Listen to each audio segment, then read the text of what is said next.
네, 여러분 만나 뵙게 해서 반갑고요. 오늘은 인간은 사랑에서 의미를 찾는다라는 제목으로 여러분들과 함께 말씀을 나눠보려 합니다. 설교를 시작하기 전에 성도 여러분께 한 가지 질문을 좀 던지도록 하겠습니다. 근데 상품은 없습니다. 네, 맞추신다고 해도요.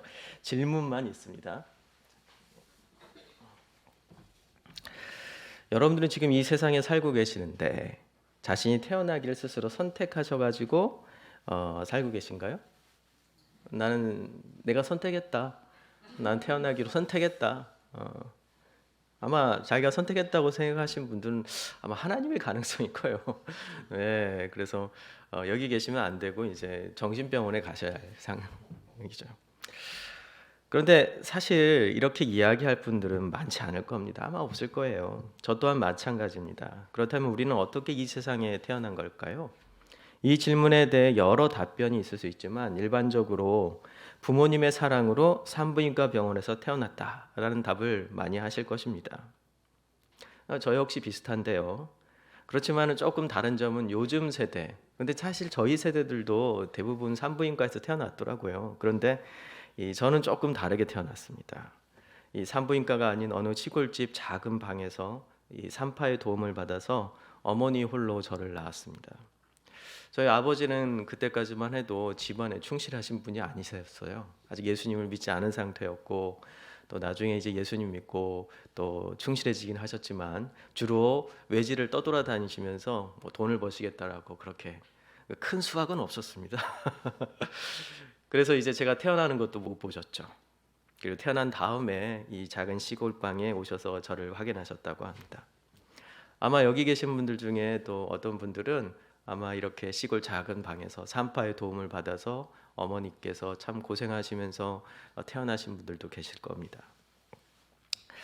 그러나 이러한 출생의 상황이 우리가 태어난 이유를 설명해 주지는 않습니다. 왜냐하면 부모님의 부모님, 그 부모님의 부모님으로 거슬러 올라가 본다면 결국 인간의 생명은 인간 스스로가 선택할 수 없는 그 어떤 근원에 도달하기 때문입니다. 철학자 한나 아렌트라는 사람이 있습니다.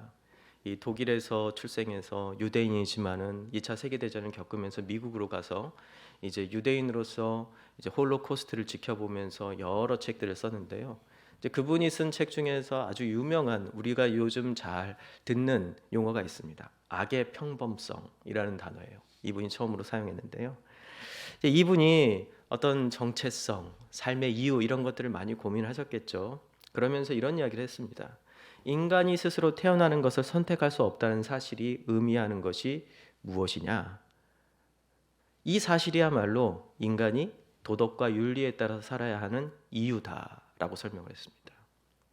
살인해서는 안 되고 생명을 존중해야 하며 살아야 한다는 이 윤리적인 당위는 인간 스스로가 결정한 게 아니라는 것이죠. 우리 스스로 내가 선택해서 태어나지 않았다는 겁니다. 어느 누구도 자기의 선택으로 이 땅에 태어나지 않고 내가 생명을 선택할 권리는 처음부터 주어지지 않았다는 것이죠. 우리는 생명을 선택하지 않았기에 생명을 끊을 권리도 인간에게 주어지지 않았다는 것입니다.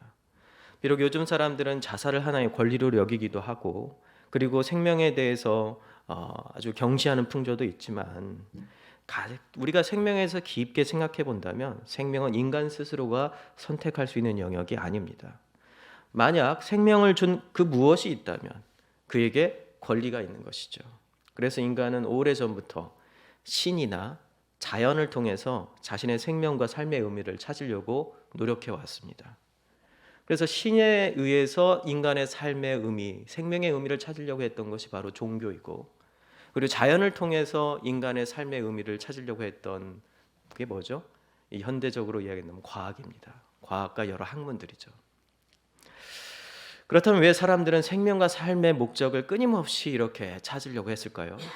이는 인간이 생명을 마치 앞에 어떤 장애물이 있을지 모르는 탐험과 같다고 느끼기 때문일 것입니다. 우리는 모두 미래라는 그 미지의 세계를 탐험하는 탐험가인 셈입니다. 여러분 앞으로 이 예배가 끝나고 나가서 벌어질 일들에 대해서 어느 정도 예상은 하실 겁니다. 제가 예전에 이 교회에 와가지고 설교를 하고 나니까 이제 밖에 나와가지고 이제 식당 같은 데서 식사를 하시고 다시 돌아오셔서 2시부터 예배를 또 오후 예배를 드리시더라고요. 아마 이 예배가 끝나고 나면은 여러분들은 마음속으로 이렇게 생각해요. 오늘은 어디 가서 뭘 먹지? 혹시 생각하고 계신 분이 뜨끔하셨나요? 오늘 점심은 누구하고 누구 뭘 먹지? 대부분의 사람들이 이런 생각을 하죠. 제가 이제 분당 우리 교회에서 이찬수 목사님 교회에서 제가 사역을 같이 하고 그리고 협동 목소리를 하고 있는데 이찬수 목사님이 그러시더라고요. 요즘 이제 코로나 시기를 거치면서 이 성도들이 주로 온라인 예배를 드리는 사람들이 많아졌다는 겁니다. 그런데 그 온라인 예배를 처음 드릴 때 코로나가 딱 터지면서 처음 온라인 예배를 드릴 수밖에 없었을 때 성도들의 태도와 시간이 조금씩 지나가면서 성도들의 모습이 달라졌다는 거예요. 어떻게 달라졌냐면 처음 예배를 드릴 때는 마치 현장에 와서 예배를 드리듯이 옷을 잘 갖춰 입고 바지도 잘 입고 그리고 상의도 잘 입고 아주 격식을 차려서 예배를 드렸다고 합니다. 그런데 한 달, 2달 이렇게 지나고 나니까 상의가 없어지고 그리고 하의가 실종되고 그리고 잠옷을 입고 씻지도 않고 눈곱을 띄지도 않고 그러면서 예배를 드리기 시작했다는 거예요. 그리고 난 다음에 평소에 서로 말도 않고 대면대면했던 부부들이 대화를 하기 시작했답니다. 그러면서 예배 시간에 이렇게 얘기하는 거예요. 여보, 예배 끝나고 뭘 먹지? 뭘 시켜 먹지? 그러면서 점심거리 걱정하면서 예배 설교를 듣고 있다는 겁니다.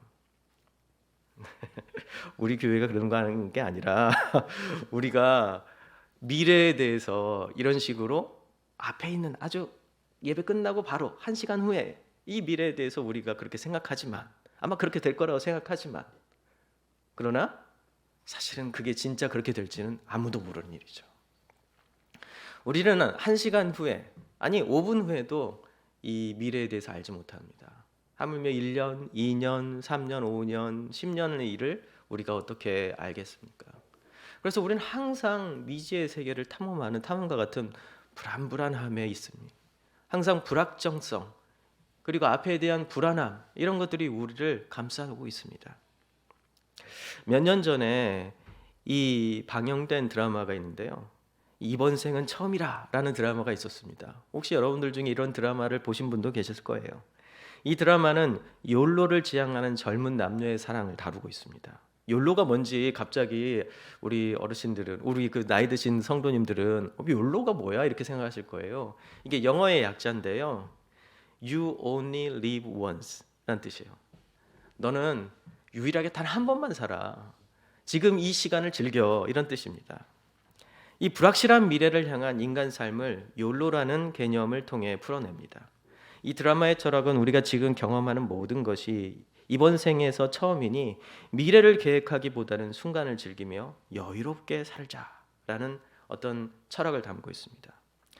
이 드라마에서 주인공은 당장 필요한, 지금 당장 쓸 돈만 법니다. 왜 그러냐면 앞으로 5년, 10년 후에 무슨 일이 벌어질지도 모르는데 그때를 위해서 저축해가지고 뭔가를 하겠다는 것이 너무 불합리하다는 거예요. 지금 이 순간을 즐겨야 되는데 제가 저희 아이가 셋이 있는데 첫째는 고3이고요. 둘째는 중3이고 막내 셋째가 이제 돌이 됐습니다.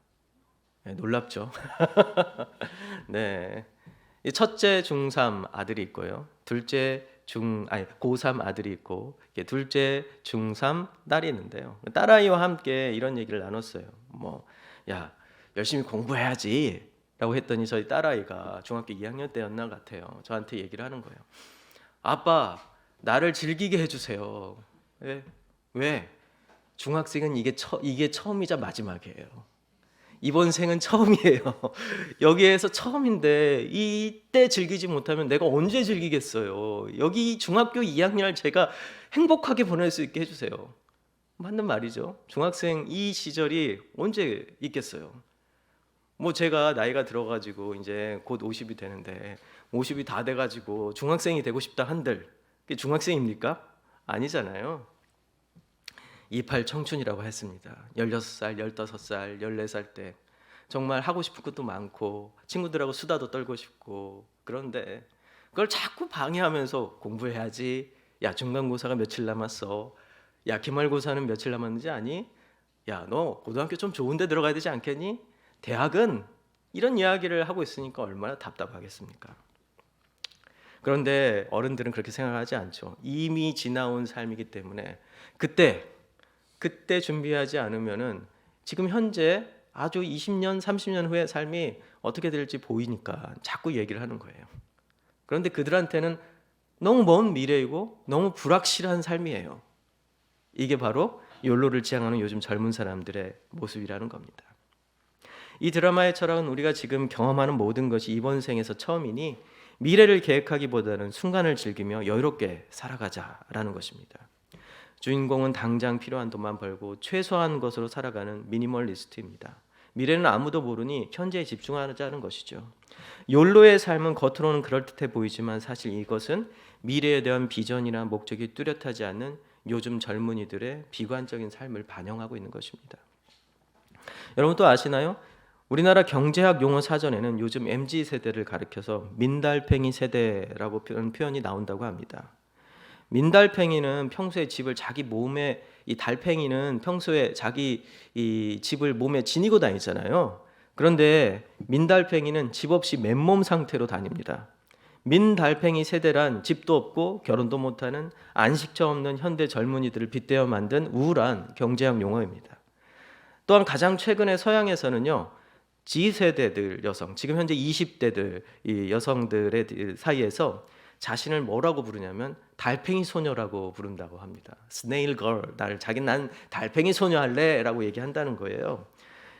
왜 그러냐면 자신을 달팽이 소녀라고 부른 G세대 여성들은요, 과거 저희 세대가 X세대고 그 다음 세대가 밀레니얼 세대라고 M세대인데, X세대나 그 밀레니얼 세대가 이 여자들에게 있는 그 유리천장이라고 얘기하잖아요. 그래서 남자들이 다 차지하고 있는 이 상위 리더십의 자리를 차지하기 위해서 유리천장을 깨고 우리가 남자의 자리를 차지해서 우리도 리더십을, 이 사회에서 어떠한 역할을 하겠다라고 했던 이 유리천장을 깨겠다는 이 원대한 꿈이 있었는데, 현재 이 민달팽이 세대라고 부르기도 하고 달팽이 소녀라고 부르는 이 G세대들은 현재에 만족하고 여유롭게 사는 것이 더 중요하다고 생각한다는 겁니다.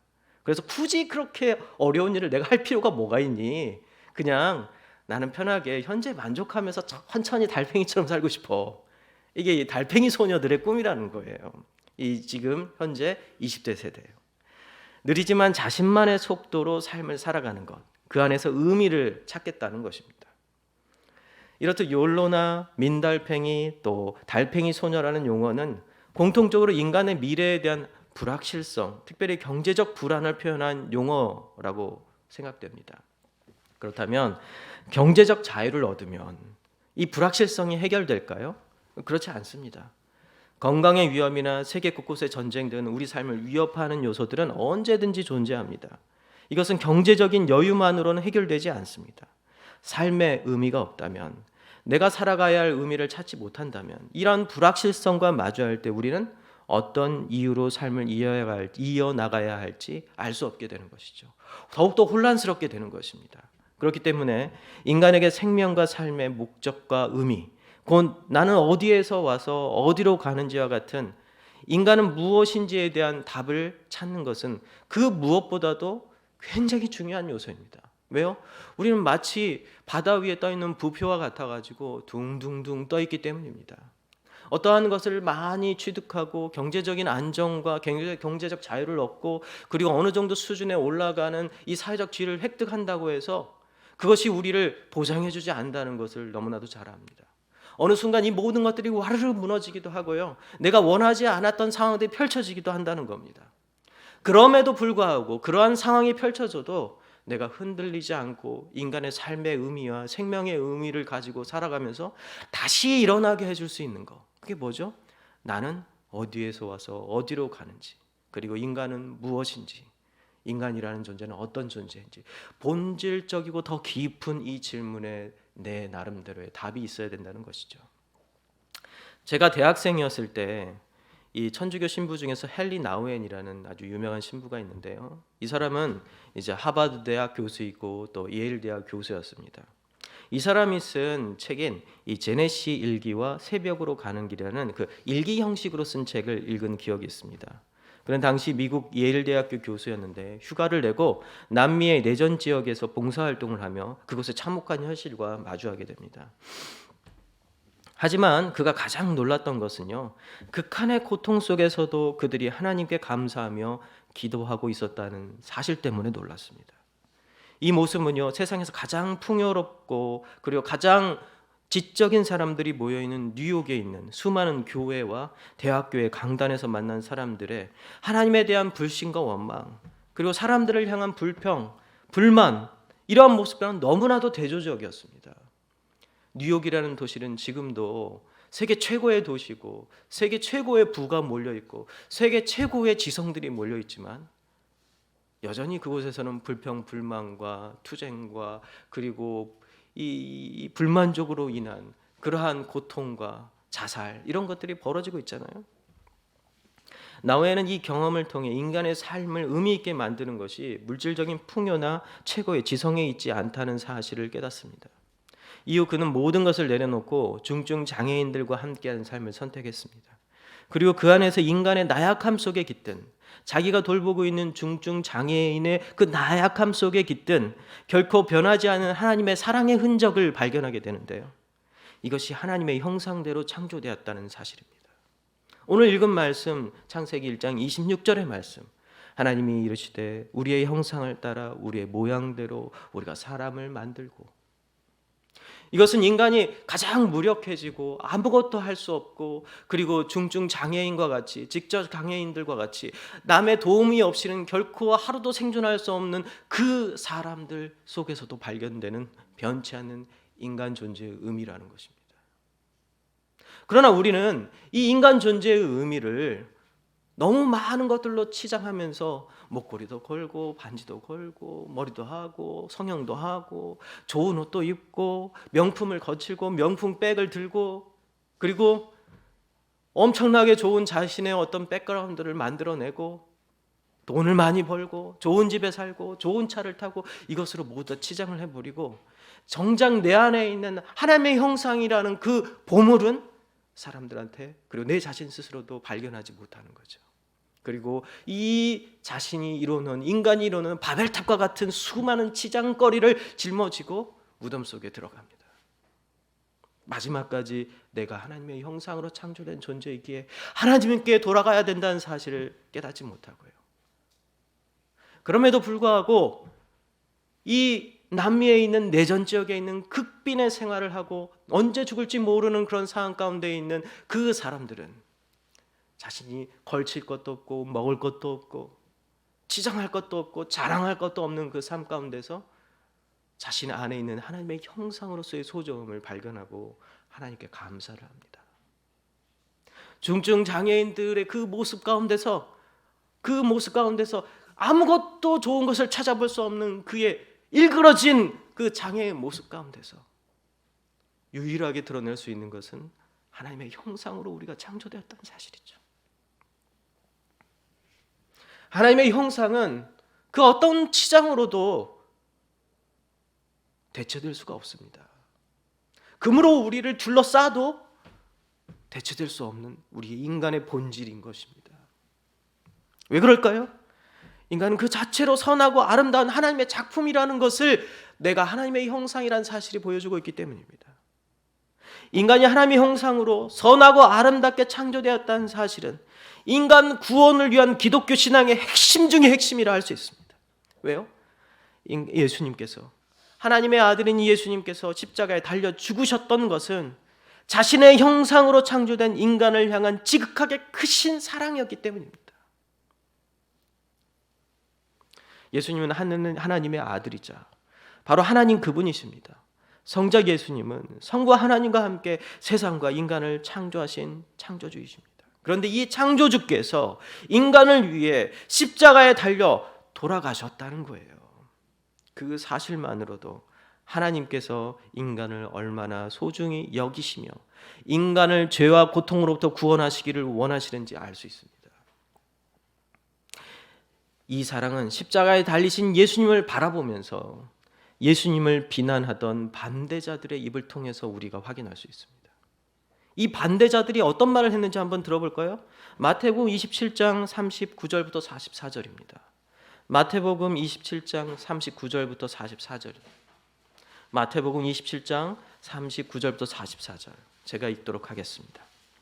지나가는 자들은 자기 머리를 흔들며 예수를 모욕하여 이르되 성전을 헐고 사흘에 짓는 자여 내가 만일 하나님의 아들이거든 자기를 구원하고 십자가에서 내려오라 하며 그와 같이 대제사장들도 서기관들과 장로들과 함께 희롱하여 이르되 그가 남은 구원하였을 때 자기는 구원할 수 없도다. 그가 이스라엘의 왕이로다. 지금 십자가에서 내려올지어다. 그리하면 우리가 믿겠노라. 그가 하나님을 신뢰하니 하나님이 원하시면 이제 그를 구원하실지라.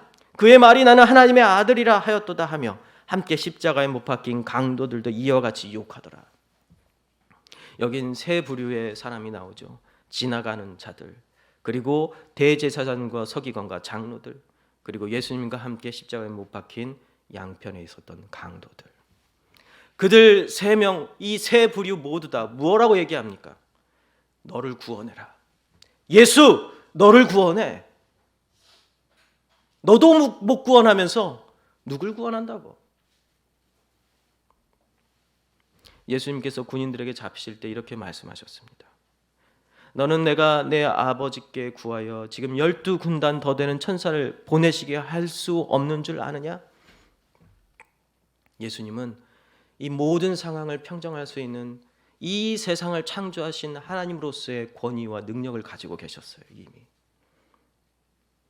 이 십자가에 지지 않으셔도 되고요. 이 십자가를 완전히 부셔버릴 수 있는 놀라운 군대를 가지고 있었습니다. 그럼에도 불구하고 예수님은 그걸 사용하지 않으셨죠.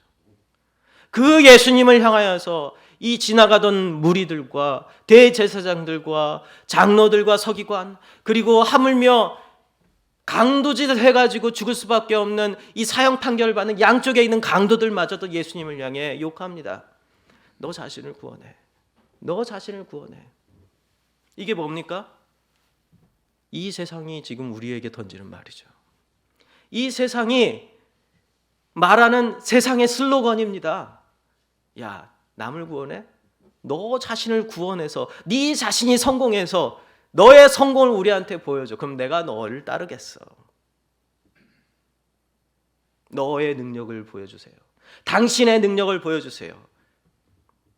그래서 우리는 열심히 일하고 열심히 공부하고 열심히 학원에 다니고 열심히 무엇인가를 이루려고 노력을 해왔죠.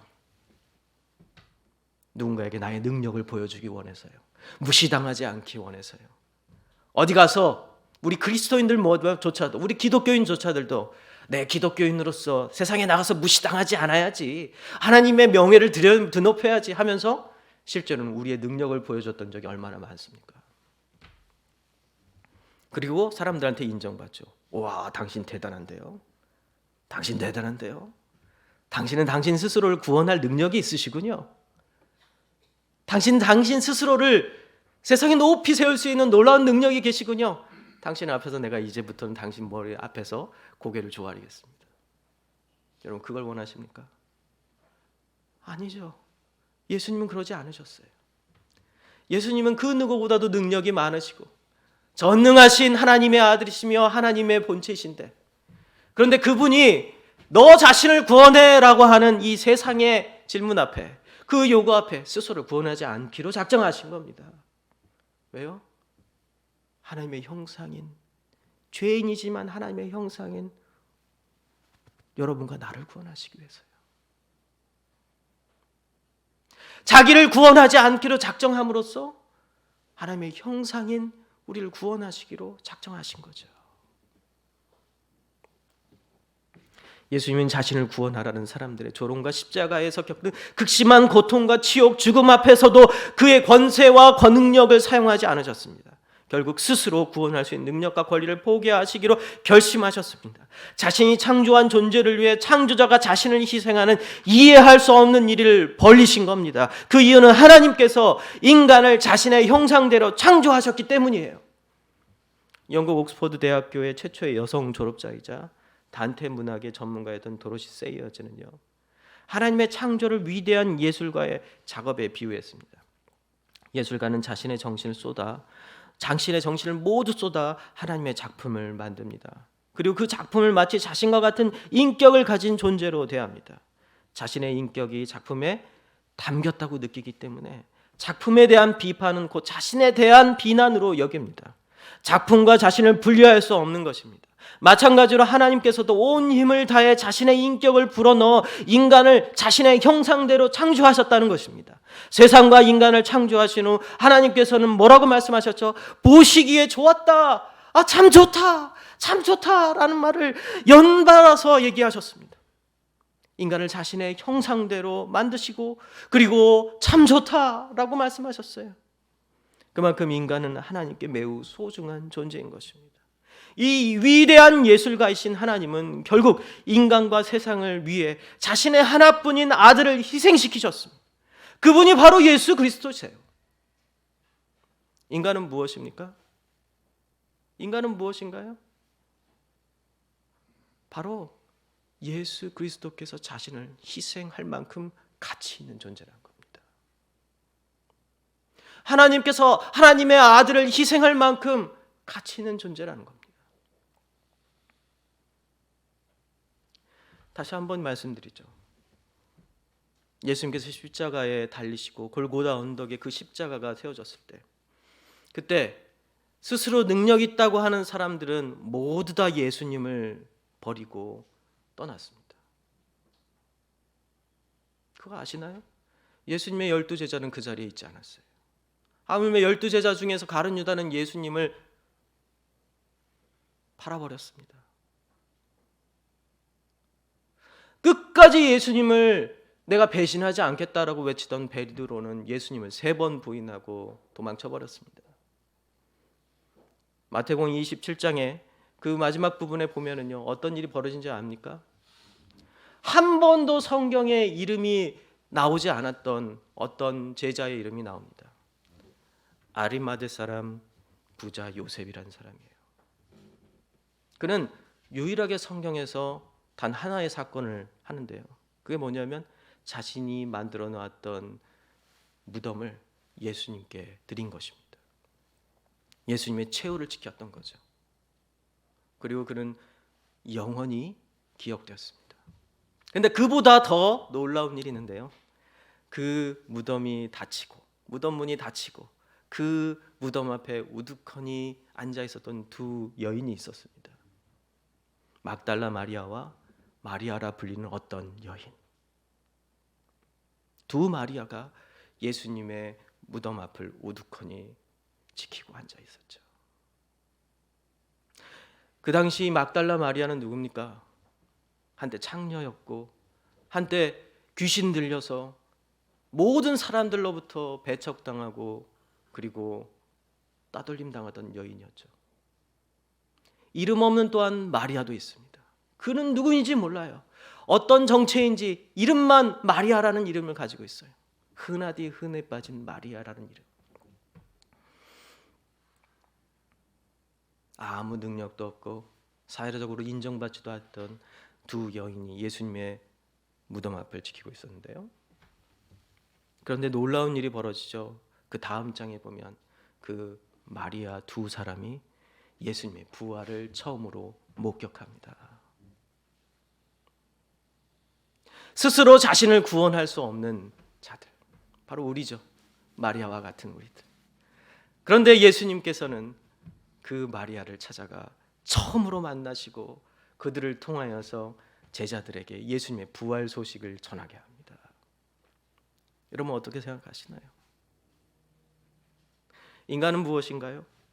진화론을 믿는 과학자들과 철학자들이 주장하듯 수십억 년의 시간 속에서 무작위로 진화하여 우연히 존재된 그런 존재입니까? 이 시대의 대표적인 무신론자이자 진화생물학자로 기독교에 대해서 적대감을 공견연히 드러내는 리차드 도킨스라는 사람이 있습니다. 이 리차드 도킨스는 자신이 죽으면 자신의 장례식에서 이렇게 조사를 읽어달라고 했다고 합니다. 그의 책에 나와 있는 건데요. 이렇게 얘기합니다. 우리는 죽을 것이고 그것이 우리를 운 좋은 사람으로 만들 것입니다. 대부분의 사람은 태어나지 않기 때문에 죽지 않습니다. 내가 여기 있을 수도 있었지만 실제로는 세상의 빛을 보지 못할 잠재적인 사람들은 아라비아의 모래 알갱이보다 많습니다. 이런 엄청난 확률을 뚫고 평범한 우리들이 여기 존재합니다. 출생의 복권에서 이긴 우리의 특권층이 대다수의 결코 벗어나지 못한 이전 상태로 돌아가는 것을 두고 어찌 불평할 수 있겠습니까? 만약 그의 장례식장에서 이 글이 읽힌다면 과연 사람들은 인간의 의미와 희망을 어디서 찾을 수 있을까요? 아, 복권이구나. 로또구나. 내 인생은 처음부터 복권이고 로또였구나. 확률에 의해서 공이 굴러가면서 만들어 놓은 이 숫자의 일부였구나. 이렇게 얘기겠죠. 비인격적인 숫자의 결과물이라고 고백하는 것 외에 인간에 대한 어떤 의미도 찾을 수 없을 것이라고 생각합니다. 여러분들에게 묻고 싶습니다. 우리 인간의 삶과 목적과 의미를 확률에서 찾는 것, 복권에서 찾는 것, 로또에서 찾는 것과 나를 위해 자신의 생명까지 내어주신 사랑의 하나님에게서 찾는 것, 이 둘 중에서 여러분은 어느 쪽에서 인간됨의 의미와 목적을 발견할 수 있다고 생각하십니까? 끝으로 성경은 이렇게 답하고 있습니다. 요한복음 3장 16절입니다. 하나님이 세상을 이처럼 사랑하사 독생자를 주셨으니 이는 그를 믿는 자마다 멸망하지 않고 영생을 얻게 하려 하심이라. 다시 한번 읽죠. 하나님이 세상을 이처럼 사랑하사 독생자를 주셨으니 이는 그를 믿는 자마다 멸망하지 않고 영생을 얻게 하려 하심이라. 우리 인간은요, 우리의 능력에서 의미가 있는 게 아닙니다. 목사도 마찬가지예요. 설교를 얼만큼 잘하고 또 능력 있는 목사가 됐냐에 따라서 이 목사의 의미가 결정되지 않습니다. 교회도 마찬가지입니다. 저는 비록 빈당 우리 교회라는 이 한국에서 제일 큰 교회에서 사역을 하고 있지만 작은 교회, 정말 작은 교회, 제가 30대의 대부분은 강원도 양양에서 보냈습니다. 40대 초반까지요. 어느 날 제가 교회에 초청을 받아가지고 설교를 하러 갔습니다.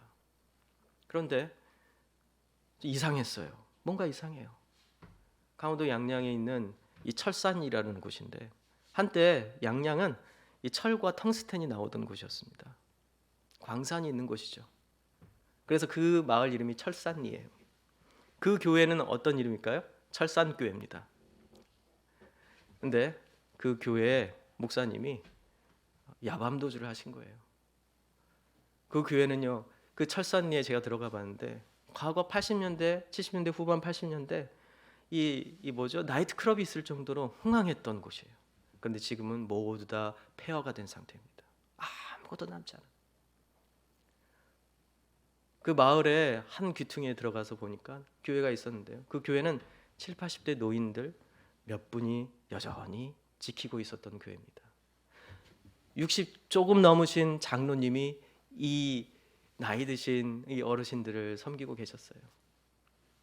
근데 목사님이 그곳에서 생계도 안 되니까 또 성도들한테 너무 미안하니까 그냥 몰래 가신 거예요. 그 목사님을 탓하고 싶지 않았습니다. 그 환경을 보니까요. 그곳에서 제가 그 예배드렸던 그곳에서 설교를 나눴던 것이 아직까지도 제 머릿속에 가득합니다.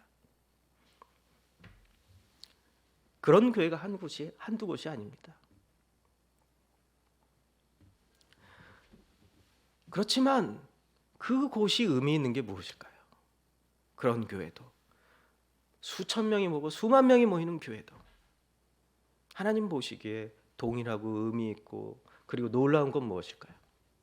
그것은 바로 하나님의 아들을 희생시켜 스스로 구원하지 않기로 작정하신 예수 그리스도 때문에 모인 자들이 하나님의 형상 한 존재를 위해서 예수님께서 그렇게 죽으셨기 때문에 그가 예수님 앞에 나와서 예수님을 믿는 그리고 하나님의 형상으로서 가치 있는 존재로 앉아있기 때문입니다.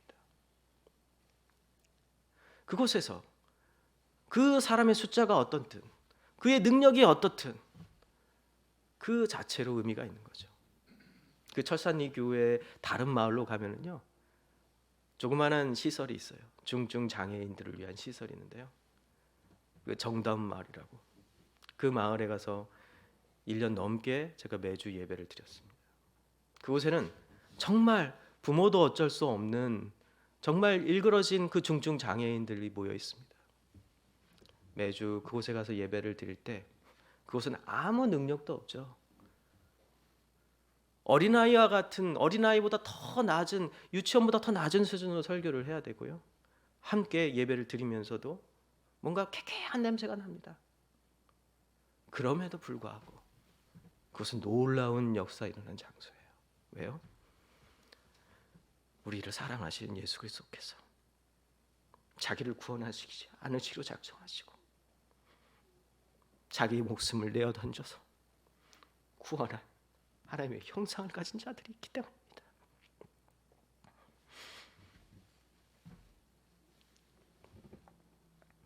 오늘 이 예배에 오셨죠? 이 예배가 그냥 이루어지는 게 아닙니다. 아시죠? 여러분들을 위해 죽으신 예수 그리스도 때문에 이 예배에 여러분들이 앉아 계신 거예요. 우리는 관객이 아닙니다. 발장을 끼고 그래 목사 설교 잘하나 보자. 이 예배는 도대체 어떤 예배인지 한번 보자. 이 예배는 도대체 얼마나 잘 짜여진 예배인지 한번 보자. 그래 여기 시스템은 어떤지 한번 보자. 여기에 행정체계는 어떻게 있는지 보자. 여기에 있는 성도들은 도대체 어떤 사람들이 모였는지 한번 보자. 이렇게 모이는 곳이 아닙니다. 아시죠? 여기에 모이는 여러분들은요 예수님의 핏값으로 모였습니다. 그런데 더 놀라운 사실은요 제 막내가 아픕니다. 이제 돌이 갇히는데 아파요. 근데 그 아이가 아픈데 제 마음이 아파요.